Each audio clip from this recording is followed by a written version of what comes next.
नमस्कार दोस्तों, analyser app में आपका स्वागत है। अभिनंदन स्वीकार कीजिए। दोस्तों आज हम 2000 शब्दों की सीरीज प्रारंभ किए हैं। इसी कड़ी में आज हम गाय के पर्यायवाची शब्द पर हम चर्चा करेंगे। आखिर गाय के क्या क्या पर्यायवाची शब्द होते हैं।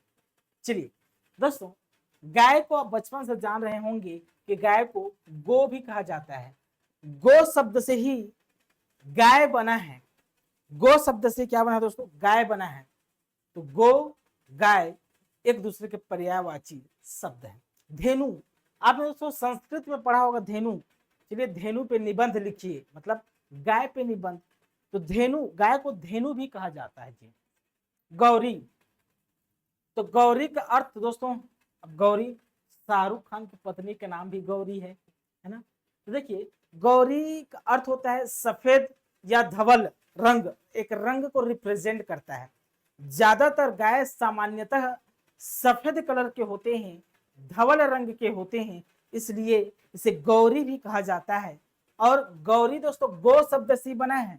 ये जो गौरी है ये गो शब्द से ही बना है, इसलिए भी गौरी कहा जाता है। तो गौरी बोले, धेनु बोले, गाय बोले, ये सब के सब हमारे गाय के पर्यायवाची शब्द है। राइट।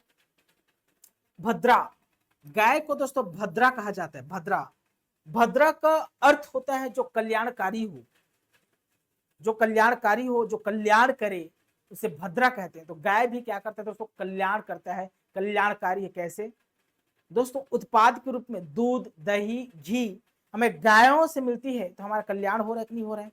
हो रहा है ना। इसलिए गाय को भद्रा भी कहा जाता है। तो भद्रा कल्याण के सेंस में कहा जाता है, इस बात को याद रखना, क्योंकि परोपकारी होती है, कल्याणकारी होती है, इसलिए गाय को भद्रा कहा जाता है जी, याद रखना। दोगध्री, दोगध्री कहते हैं, दोगध्री। ध्री मतलब जो धारण करता है, दोग्ध मतलब दूध, जो दूध को धारण करता है या दूध को प्रदान करता है, वो दोगध्री कहलाता है। तो दोगध्री कौन है दोस्तों? तो गाय। तो गाय को दोगध्री भी कहा जाता है। क्या? दोगध्री। पैस्विनी, पैस्विनी में दोस्तों जो पै शब्द है ना, पै, ये पै शब्द का अर्थ होता है दूध। क्या होता है? दूध।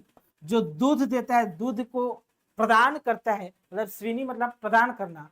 तो पैस्विनी, पैस्विनी, दूध प्रदान कौन करता है? तो गाय करता है, इसलिए गाय को पैस्विनी कहा जाता है, क्योंकि पै का अर्थ दूध ही होता है जी। ठीक।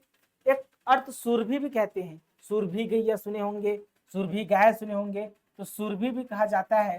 तो सुरभि का दो अर्थ है, एक अर्थ में गाय को कहते हैं और एक अर्थ में दोस्तों हिरण को भी कहा जाता है। तो हिरण को भी सुरभि कहा जाता है, इस बात को याद रखना है। सुरभि गाय को भी बोलते हैं, सुरभि हिरण को भी बोलते हैं, इस बात को आपको याद रखना है जी। ये रहा दोस्तों गाय के सभी पर्यायवाची शब्द। Thank you.